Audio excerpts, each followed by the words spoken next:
Hi, everyone. Deborah Hamilton, Hamilton Law Mediation. Of course, this wonderful MAAP community call on how to make sure your pets are taken care of short and long term. It's been quite a day here at Hamilton Law Mediation, and I'm so glad to meet with all of you tonight because believe me, there's a lot to talk about. But before, of course, the alarm goes off and we're ready to rock and roll. Before, of course, we take off on all the things that I'd like to talk about, because, you know, I talk too much. I'd love to check in with my attendees who I love and see how they're doing. So let me do this in alphabetical order. So Connie, you're first. Usually being at the front of the alphabet. Good evening, good afternoon from California. We're doing fine. I now have 2 clean dogs since then. We had a bit of a warm up the past 2 days, so I figured it was time to get them bathed. And we're just chilling out here in California. Nothing much except the god awful shooting up in San Jose today, which was terrible. I know. But other than that, things are fortunately quiet here. There is a big brush fire going on out in the Inland Empire. And they're watching that. But again, another critical reminder that we are entering really, really bad fire season here. Yeah, one of the D's, disaster. One of the D's. And that's really scary. And then death is the other, which unfortunately happened in San Jose. My heart goes out to everyone who either witnessed it or was affected by it. It just is, it's becoming a bit commonplace, and I never want to say that ever. Absolutely. So at any rate, that's what's going on from the West. Oh, good. And Sally, you're next because we're doing this alphabetically. How are you doing? Nope, you're muted. You're not doing anything. I'm great. I think we have a thunderstorm coming in at any moment. And if it gets bad, I may leave because Athena is in the house alone, and she all of a sudden is afraid of storms. Yeah, I understand. Yeah, the same as Connie. We had very hot weather, so Athena had a bath and started to walk, and then realized it was still really hot, even though she'd had a bath. And so she's chilling out, and we've got this ridiculous storm coming, and then in the 70s tomorrow. I know, I can't wait because I'm just down the street a few miles, maybe 40 from Sally, and it was hot as heck. And I can tell you that my dogs are unhappy with me because we walked at 7 this morning, and then I kept telling them too bad for a walk going forward because it was way too hot for my 11-year-old, and the 4-year-old was just going to have to deal with it. And so we're going to hopefully tiptoe through the raindrops if in fact we can get out after this call and get the dogs out.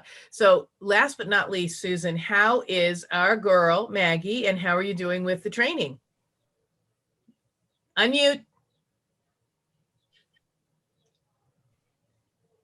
You have to unmute. Susan, you have to unmute. Susan, I don't think I can unmute her. Maybe. Oh, there she is. There you go. I'm going to be contacting Kathy on Friday to schedule a consult, but I'm fully convinced that Maggie's problems are related to what's been going on in our family for the past year, and the stress related to my husband's illness and also my son's illness. So, well, maybe not 100%, but I think it's a combination of her personality and what's been going on. Because I noticed when things are calmer, she seems a little bit easier, but you know, she has this bad habit of snarling like she's going to kill you. And you're trying to be nice to her or do something for her, you know, maybe she's got a mat and you're trying to cut it off and she'll just like bite your hand off. Yeah. Yeah. No, we're good though. I love the dog, despite everything. Well, you know, it's interesting because I've had a little discomfort with my hip and I think that Junie has picked up on that. So he's the sweetest dog known to man. And my husband went to get him off the bed because he was laying on top of me, as one Irish setter would do when his mother's not feeling well. Let me just lay right on top of her and almost kill her. And when my husband went to get him, he snarled at him, and Junie never does that. And of course my husband did the typical thing, how dare you, right? And I said, I think there's something going on here. I said, Yeah. because I think the fact that I'm in a little bit of discomfort, he's picking up on, and he's trying to protect me or make me feel better as he's crushing me. And my husband removing me made him fearful that he couldn't help me. And so we really need to sort of be mind readers, because they do pick up on things that we can't even begin to imagine. I interviewed 2 veterinarians who are relief veterinarians just before this program started. And they said that, the dogs are coming in and the people are coming in totally different because of how they matriculated COVID. And I think that's true for all of us. All of us are so totally aware of what we've lived for the past year and several months. And whether we got a puppy during COVID or we had a dog during COVID, I think we've all changed, given what's happened. There was the article that I put up on my Facebook page that people aren't giving their dogs back post-pandemic. And that's really true, because yes, there are more dogs being returned to the shelter now than were returned to the shelter in April of 2020. However, less than the amount of animals that were returned to the shelter in April of 2019. So we aren't really returning all the COVID dogs. We're just still living in the place where people's lives change. And what was the numbers in 2019 are now the numbers in 2021. So we shouldn't all go to panic mode that all these dogs are being returned that were adopted, but rather really speak about how to help them keep the dogs if they're new pet owners. I loved the term these veterinarians used. So I have the COVID-20. And for me, I know what that means. So my belly is a lot bigger than it used to be. I'm carrying around a lot more weight, which probably is why my hip hurts. However, they said, oh no, for veterinarians, the COVID-20 is the 20 new dogs you get every day. Wow. The 20 new dog clients you get every day. Wow. They said it was amazing the amount of work you have to go through. So I'm so thrilled to have them on, because I know a lot of people, including myself, are a little put off by the change in the veterinary pet owner relationship due to COVID.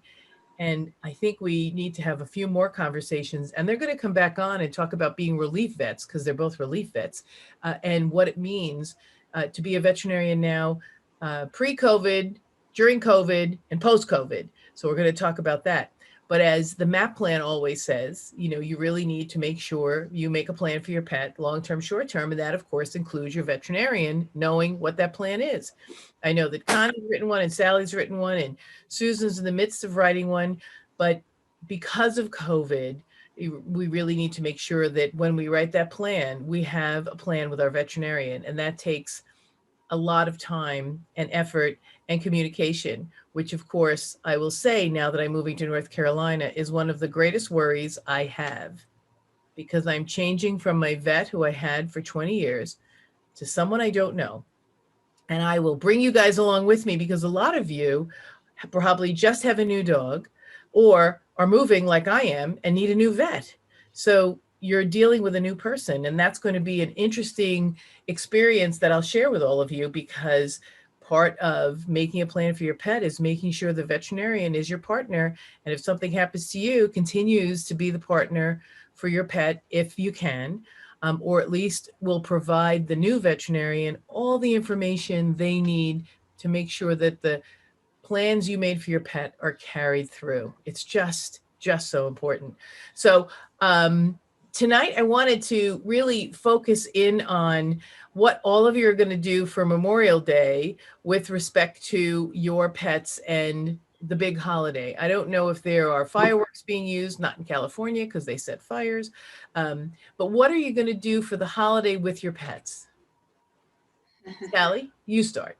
Well, number one, in case of fireworks, we have one bathroom that has no windows, and I'll make sure it's clean, and there's a little dog bed in there, because if there are fireworks, the dog will go and into a safe spot, her little safe room, and hide there.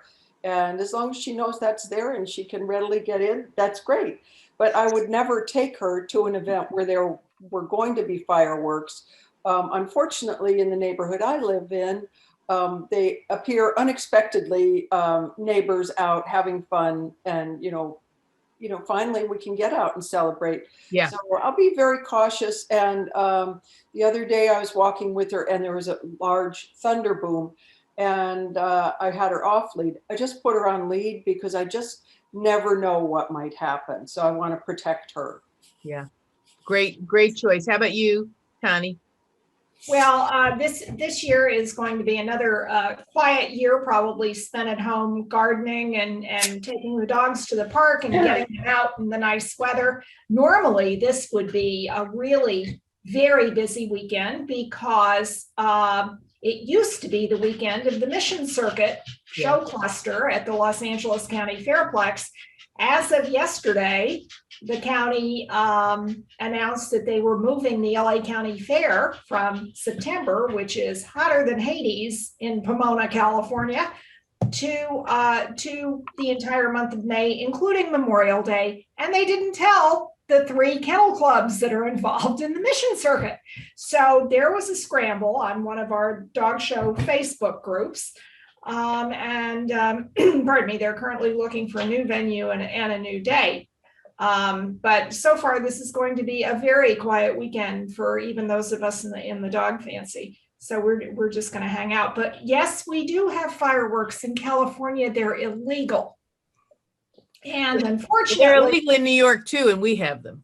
Right. And unfortunately, because I live near the Port of Los Angeles, there are a lot of people around here who just set them off and let them echo in the canyons. And while the 2 that I have now are okay, Grammy Dammy, who just recently departed us, was terrified of fireworks. I brought her home from her breeder initially when she was 12 weeks old, the week before the 4th of July. Oh, yeah.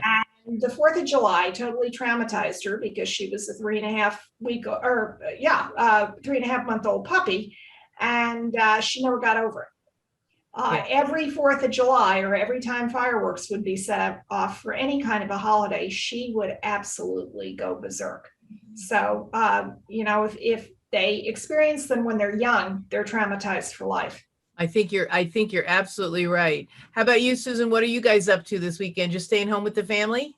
Yeah, unfortunately, we usually do have some neighborhood fireworks, and I'm sure Maggie will be reacting to that as well, because she reacts to everything, but we'll get through it. Yeah, I'm just going to be very quiet here. I do want to do more with Maggie because I think she loves to play. I think she really needs to play and do more, be more active, but yet I haven't had a chance to really figure that out or focus on that very much. So, well, hopefully Kathy will help you figure that out. Hey, Kieran, how are you? Debbie, how are you? We're hanging in there. We're talking about a lot of things today, but the last one was Memorial Day, which you are not celebrating. So you are a lucky guy. We're celebrating Memorial Day here in the United States. But I wanted to catch everybody up on the status of One-Eyed Leo. I know I've been sending it out there everywhere, and we are all so proud of you. Thank you, Debbie. Thank you. And Connie, I did get your note, and I will make that change in the next few weeks. Thank you. Just for everyone's edification, finally, Kieran got One-Eyed Leo through my firewall, and I was able to review it in 3 bite-sized chunks. It is a fabulous work. The only comment that I made, the only suggestion that I made to Kieran was not on the content so much as the fact that he was, when he was recommending trainers and methods of dog training, which was a wonderful, wonderful section of the book, and one, of course, that I'm very familiar with. It seemed that the certification associations for dog trainers, and again, I was just surmising this, Kieran, were UK and Irish based. And so I suggested, because we are now circulating your wonderful work in North America, that you might want to check in with some of the dog training certification groups in the United States and Canada. And I gave him a referral to a very dear Wheaton friend of mine who is a certified dog trainer and a Dog Writers Association of America award-winning author. And she's based in New Jersey. So she has her certification credentials on her website with the, the actual organizations. And, Kieran can always contact my friend Doris if he wants any leads on others in the United States and Canada. And Kieran, she would know Canada because her breeder actually comes from Ontario. So, she'd be very plugged in there. I have to tell you, this is such a great working group, and APDT is like the cat's pajamas, is the Association of Professional Dog Trainers. So if you need help getting in touch with them further than what Connie's colleague is going to give you, let me know, because there are really, really good. You can also reach out to Kathy Madsen, who is one of the Why Do Pets Matter podcast. Her contact information is there, and she's helping Susan, but she also is a trainer. So you might reach out to her as well, because she is fabulous. Before I forget, because I always do, I write these notes down and then I forget. I always love the lead-ins that Rose writes for these community calls. And this time it was really pertinent to me, because what do you do when you go back to work? And what do you do if your work now allows pets in the building or pets not in the building? It is really something you have to consider, especially if your dog is like Maggie's and doesn't really like people coming around. So you have to make sure your pet stays safe and the people in your office stay safe. Maybe leave it home, maybe take it. And I think I spoke last week about the fact that some of these companies now are allowing people to set times to be in a pod where they are with their pet and they're away, and they are not encouraging interaction with pets, but they are understanding and encouraging people to bring their pets to the office. So just make sure that if in fact you bring your pet to the office, that you follow the rules of the office, that you're respectful of everyone who likes pets, and of course, those poor disenfranchised people who don't like pets, because they are out there and they're okay. I know a number of them. And let me tell you, sometimes when a dog is barking incessantly, I'm one of them.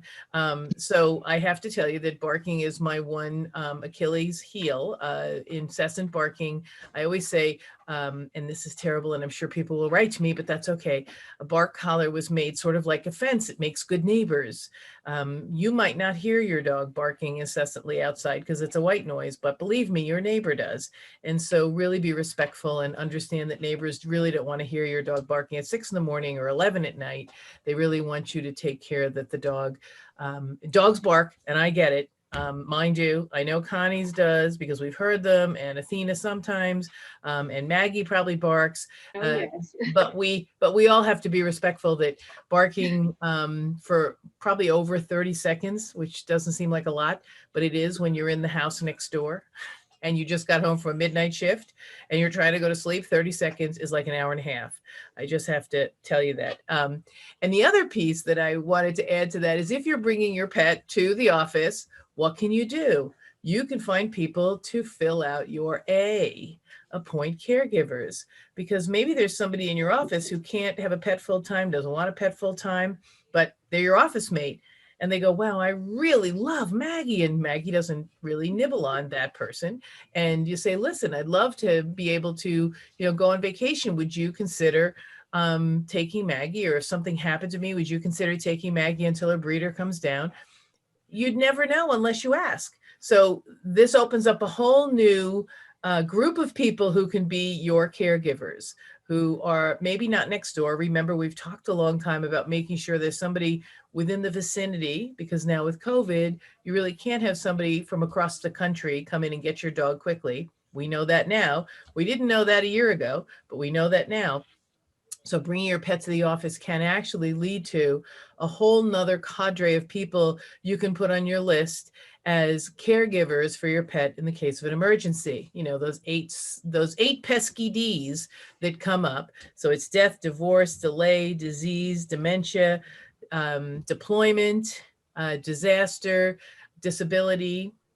All of them can happen, and we have to make sure our pets are safe. And then before I forget, I mentioned it at the top of the hour, but I want to mention it again. There was a New York Times article that I put up on my Facebook page, my LinkedIn page. Thank you, Rose, that talked about the pandemic puppies being returned were not as prolific. And Kieran, I think maybe you saw it as well. There were some people who begged to differ with me about the fact that people are dropping off their dogs. And I know that there is a feeling out there that people are dropping off their dogs. But statistically, in that New York Times article, it showed that the dogs that were being dropped off were the same number of dogs that were being dropped off in April of 2019, but not the same number of dogs being dropped off in April of 2020 because everybody was keeping their dogs home. So what I wanted to share was we are not at the place we were in 2019 with people returning dogs. And if people are returning dogs, one of my colleagues who commented, who's been on the MAAP plan here with us, said people are ignorant. And I understood how he meant the word. And I want to say that it's not really how you mean the word. It's still name calling. And we all know that that doesn't get us really far. We really need to make sure that we support people who can't keep pets, help them find a way to keep their pets, help people who are having difficulties with their pets, like we have with Susan, find those right people. Have anyone who's considering getting a pet reading One-Eyed Leo that we're bringing across the pond as soon as we possibly can, so that people can take that book and really understand what it is they are getting themselves into with a new puppy. There's, Connie and I and Sally and Susan will tell you there are so many stages that you go through, and you have to be prepared for each one. And so One-Eyed Leo prepares you for those first ones that definitely. Hold on a minute. Someone's eating something. Oh, you're eating your food. Oh, Junie's eating. Shh, don't disturb him. Junie never eats. And I'm sitting here hearing somebody chew behind me, and I'm sure it's a pen or some object that will become a foreign object. But actually, it's food in Junie's case, which of course we are grateful for because he never eats. So I just want to finish up by saying, when somebody has to give a dog back, we want to be supportive of them. Finding out what resources might be available so that they can keep it, or finding a way to rehome that dog. None of us are perfect. All of us find ourselves in different situations. And so let's not dwell on the drop off of pandemic puppies. There are people who, change them like their shoes, and that's hopefully we'll be able to assure them that maybe that's not the next best step for them. But at least the puppy is, or the dog is with us now, and we can find it a better home. So I'd love to hear what you guys all think about the New York Times article that I put up. If you had a chance to read it, if you didn't, just raise your hand and say, no, I didn't read it. But if you read it, let me know what you think, or what do you think about, people who got puppies during the pandemic are having a difficult time keeping them now, and what should their next step be? I'll start with you, Kieran. Well, I didn't read the article, but I think it might be fair to say that the doomsday predictions were based on, if you like, an immediate return to full-time employment and full-time engagement. And what's generally happening with the larger companies is they're saying, okay, you probably only need to come in 2.5 days or 2 days a week. There's no need for everybody to be in the office at the same time. So the worst case scenario wasn't based on that. So I think the probably a saving grace. And also a lot of businesses are allowing dogs to come in now that never let dogs come in before. Yeah, that's I think that's probably for the better, because just the presence of dogs in the workplace will obviously soften, if not change completely, the tension and the stress in the work dynamic. Absolutely. Absolutely. Especially if they take the time to set aside floors or rooms or cubicles or something where the dogs will be, so that those who are not dog friendly feel as if they're being heard as well. Mm-hmm. Especially now after COVID. How about you, Connie? What do you think? Did you get the chance to read it? I did not, because I've been on roller skates the past couple of weeks, but I did see it, and I think I actually saved it in Facebook so that I could read it later. But coming from the standpoint of being a breeder, all of us have been, I'm sure you have, Deb, have been inundated with requests for puppies ever since last March. And most of us, some of us have, in the preservation responsible breeder category, have had litters, not too many. They have been pretty scarce in Southern California. There is more breeding up north. But I, for one, would always say, no, I do not have any plans to breed right now. And it is mainly because of COVID, and you will not have the resources available to properly socialize your puppy, which to me is extremely important.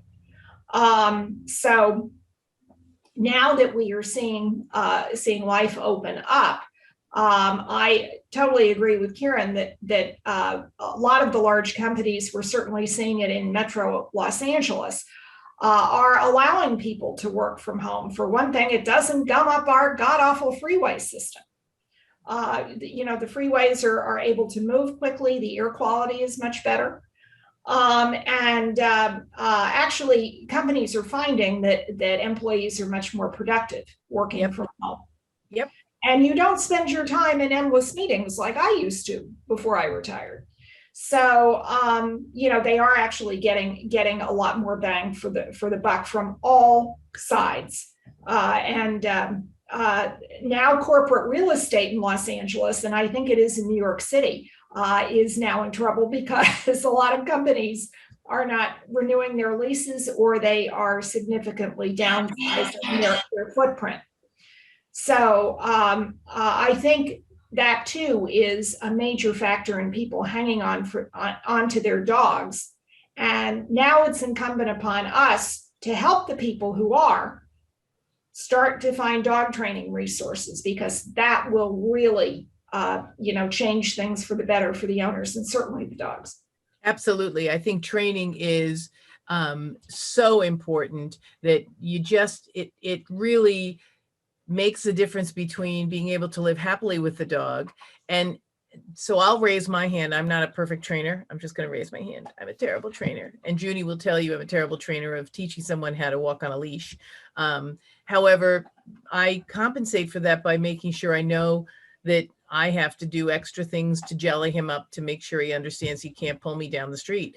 But we all need to do that. And that's why reading Kieran's book, One-Eyed Leo, gives you the heads up on what it's going to take to get a puppy and take care of a puppy and raise a puppy and train a puppy and live, well with a puppy. Fabulous book. And I think Susan would agree that if she had possibly read One-Eyed Leo before, she might have said, well, I really need to line up the trainer before I get Maggie. But things are different. Things change, and we think we're going to have time. And then all of a sudden the dog, Maggie's 2 and Junie's 4. And we have this very strong-willed animal in our house, and how do we take care of it? So I loved what you said, Connie. We all have to work together. We all have to help each other. We all have to keep thinking positively that we can help people. And I always say, if somebody really doesn't want a dog, I want that dog out of the house. I really do, because it's not, please don't shame them. Please don't blame them. Recognize that, this is not a good time for you. This is not a good time for you for a dog. And I want to really respect you for having the courage to say, I'm raising my hand. This isn't working for me, because it's not a pair of shoes. It is a living and breathing something. And we should find somebody who's looking for that living and breathing something, who's willing to understand the history and work them out of it and have a great pet going forward. I know, Sally, you have a very well-behaved dog, not, but the, that she brings with her baggage as well. But you know, there's the training and the fact that nothing would ever have her leave you unless there was something that came up that really made it impossible for you to care for her. Well, actually, several dogs back, I had a Jack Russell Terrier that I adored. And then an Irish Setter became available, and I also adopted the Irish Setter. And I realized that my husband really liked the Irish Setter much more than the Jack Russell Terrier. And it just wasn't fair because I could actually see him giving more attention to the Irish Setter. And as hard as it was, I gave the Jack Russell up for adoption. And he went to a mail carrier that was retired and got to walk all the time, and he exercised him. But it was very, very tough. You know, I really liked both dogs, but I could see it was going to be a problem, you know, like favoring one child over the other. And I go, this just isn't fair. Yeah. So I gave the dog up. And it was for the benefit of the dog, and you found him a great home, and he probably lived a great life. Yeah, yeah. You know, So it's interesting. Yeah. Go ahead. You have to be very sensitive to, although you think your dog is perfect and you adore your dog, you have to be sensitive going into the workplace, seeing other people, how they respond. You have to take all those different, you know, whatever's going on into consideration, whether you keep or leave the dog at home or find a different owner. Yeah, it really sometimes works wonders. I know that I've allowed some of my dogs to go live with Sally, not because I was tired of them or that I wanted them to, you know, get out of my life, but rather because Sally and Gordon provide my dogs with this phenomenal life of living the life of Riley. And do I love them enough to let them go? Yeah, I do. And so my dogs have benefited from the selfless life that Sally and Gordon lead with the dog. And of course, the dogs give them immense love and affection and companionship. But it is something that, you know, you have to decide whether or not that's right for your dog. And I always feel that, you know, one of seven is wonderful and I love them. But sometimes that one, that really special one, deserves somebody as special as Sally and Gordon. And so I do let them go. It's hard. It's a very tough decision. And I think you have to really love your dog, you know, unconditionally to be able to give up a dog when you love it, to find a better life. Not necessarily better, but they'll get more attention, more one-on-one time. And the dogs that we adopt are older dogs.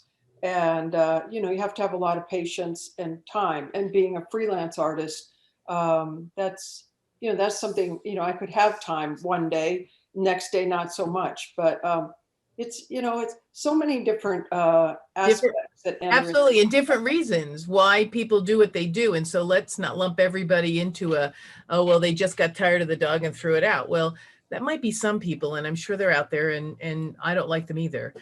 However, as I said, I'm really glad they're giving up the dog instead of keeping it locked up in, you know, the laundry room for the rest of its life because it ran out of its fun puppy stuff. I see that Rose wrote me a cryptic message in chat and I can't even begin to understand it. So Rose, you're going to have to unmute yourself and tell me what this means because I don't know what WFH means. It's not what the blank. So I don't know what you mean. So tell us what that means. Oh, okay. No, this was where Connie was talking about how the big corporations are, or just, you know, how people are embracing the hybrid reality of working from home and working from an office and everything else. And that's all great until you get to these landmark institutions that have been around since God was a young man. And the powers that be are saying, oh my God, work from home is going to ruin our economy. How on earth can people possibly be productive if they're not being supervised and managed? So there's going to be a lot of pushback on all of this. I'm kind of hoping that what we're going to see is that these new co-working spaces start blossoming, where people can take smaller groups and meet with them quickly and get it over and done with, and everybody can get back to what they need to do and all this other stuff. But there's going to be a lot of pushback about, staging people working, a couple of days here and, working a couple of days home. The old order is going to be clamoring to get back to business as usual, which it's not. It's so gone, but Yeah. neither here nor there. I just wanted to put that in there. That it wasn't No, meant to be I cryptic. love it. And now I figured out what WFH means, work from home. It only took me a minute. Probably everybody else figured it out. But you're right. And what's really interesting is that real estate in New York is really inexpensive now because nobody wants it. And a lot of the big firms are downsizing, especially the law firms. There is a culture that they want to cultivate. But I think after COVID, that culture, I think you are spot on. I think that culture is going to be on retreats and on small pods meeting, as opposed to everybody having to be in the office every day from 7 in the morning until 10 at night, because that isn't good for anybody's health. And after COVID, I think we're all a little more respectful of each other's health. And well, maybe not of each other's health, but of our own health. And so people are going to opt to do things differently. And I'm hoping that the new normal includes our ability to facilitate people working from different venues when they can. I mean, we all know that the sanitation workers can't work from a different venue, and the electricians and the Verizon and the cable guys can't work from a different venue. They mostly have to work on site, the ones who are installing.